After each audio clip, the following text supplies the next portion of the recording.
Ikaw ba ay nagbabala kumuha ng passport pero hindi alam ang gagawin? In this video, I will teach you how to make an appointment. Pero bago ang lahat, please don't forget to like, share, subscribe, and hit the bell button para maging updated kayo sa mga videos na i-upload ko dito sa aking YouTube channel. Ay i-search po natin ang passport.gov.ph appointment. Ito po siya. Make sure po na malakas po yung inyong internet connection para maging smooth po yung paggagawa po natin ng appointment, kasi may tendency na kapag hindi po malakas yung inyong connection ay mawawala po kayo doon sa site po. So ayan, dito po makikita nyo po yung reminders. Applicants are advised to use only Google or Yahoo email accounts in securing an appointment to avoid any technical incompatibilities. And also dito nyo rin po makikita yung terms and condition po nila. So para mag-proceed po tayo ay i-click lang po natin ito. And then ayan.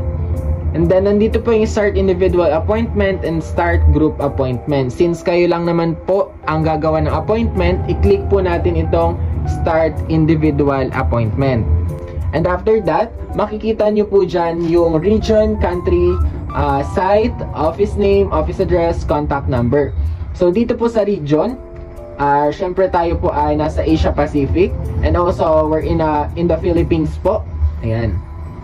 And then dito po, please select a site. So, nandiyan po yung mga site kung saan pwede po kayo kumuha ng passport. So guys, advice ko lang, syempre para mas makales tayo ng gastusin ay piliin po natin yung kung saan po yung mas malapit yung ating location po. So, since ako po ay nakakuha na ng passport, and then ang site po na napili ko noon ay sa DFA Manila Asiana. Ayan po. Ayan. And then after that po ay scroll nyo lang siya sa pababa, and then click nyo po itong I confirm that I have read, understood, and agreed to the above conditions. So syempre bago kayo mag-proceed at para magkaroon kayo ng information about sa kung paano gumawa ng appointment schedule, ay basahan nyo rin po itong kanilang notice po. And then i-click nyo po itong I confirm that I have read, and then i-click nyo po yung next. And after that po, dito nyo na po makikita yung availability po nung month kung saan kayo gagawa ng schedule po. So ayan. So ngayong August po, ang available po ay August 20, 22, 23. Lahat po ng naka-green, and then yung mga naka-red po, siya po ay fully booked na. Ayan, nakalagay naman po dito available po color green, then fully booked po ay color red. So kung gusto nyo po magkaroon ng appointment schedule ng September, click nyo lang po itong arrow. Ayan. And then, wala pa po silang available na schedule sa September po. Pero, tingnan naman po natin sa ibang site po kung merong available. Kagaya po dito sa, try po natin sa Lipa, Batangas. Ayan. Lipa Robinson. Ayan. So, dito po, ang available na po nila, fully booked na po sila ng August. So, ang available na lang po nila ay September 3, 4 hanggang 30 po. Ayan. Siyempre, kung gusto nyo po na masunod po yung schedule nyo, ay mag-book po kayo ng maaga para hindi po magkaroon ng problema. For example po, mag-book po tayo dito sa Lipa ng September 3. Ayan. Click nyo lang po yung September 3. And then, dito nyo po makikita yung time, kung ano po yung mga available, and then yung slots po. So, 11 to 12 available po. Then, 12 to 1, ang available na lang pong slots ay 6. Ayan. Ito po ay 12 to 1, 1 to 3, 3 to 4, 4 to 5. Ayan po. And then, click lang po kayo kung ano pong oras ang gusto nyo. Pero kung ako po sa inyo ay piliin nyo po yung mas maaga na kung saan ay kaya nyong pumunta para mas mabilis din po kayong matapos. Reminders lang guys na mga 15 to 30 minutes ahead ay dapat nandun na kayo sa site para hindi kayo magkaroon ng problema at para mas mabilis ma-process yung inyong appointment. And click lang po tayo. Ayan. And then click nyo lang po yung I'm not a robot. Then yan, may lalabas po dyan ganito. And then click nyo lang po yung may mga votes po.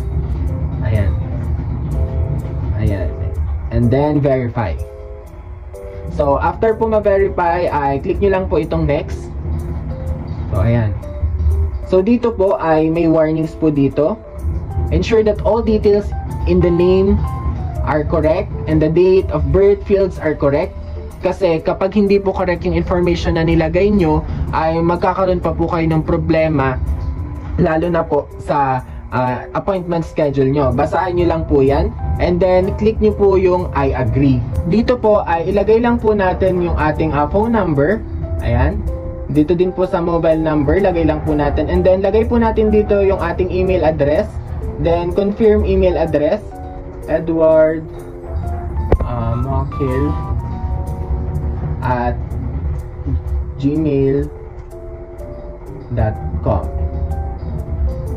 And then, lagay po natin dito yung last name. Palitan po natin ito since ang last name po natin ay Mokil po. And then, given name, Edward. And then, yung middle name po, for example po ay, middle name ay Cruz. And then, lagay po natin dito yung date of birth, September 5 or September 6, 1998, male. And then, yung civil status po natin, kung kayo single, married, ayan. And then, sa birth legitimacy, legitimate, country of birth, Philippines po. Ayan, syempre, Philippines. And then, province, Oriental Mindoro City, Pola. Ayan. And then, after that po ay, click nyo lang po itong I agree, or yung, kung nabasa nyo na po ito, click nyo lang po yung I agree para mag-next po kayo. Ayan. After po niya, next po. And then, dito naman po ay i-ask nila yung information po ng family nyo. For example, ang pangalan ng last name ng kanyang tatay ay Mokil Ray. Middle name ay Santos. Ayan. Then, country citizenship, Philippines. Yung information po ng mother nyo. Ayan. And then, country citizenship. Basta, fill-upan nyo lang po yung information po ng family nyo na dapat po ay tama. Kasi passport po ito, bawal pong magkamali. At yun po ay napaka-importante po. Then, after nyo pong ma-fill-upan, ay click nyo lang po yung next. And then, dito po, yung application type nyo po ay, kung ang application type nyo po is renewal or lost, pero dahil tayo mag-apply pa lang ng passport, siyempre, click nyo po yung new. And then, basic of Philippine citizenship.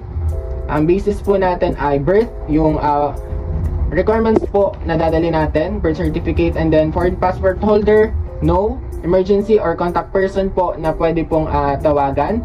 So, lagay lang po natin.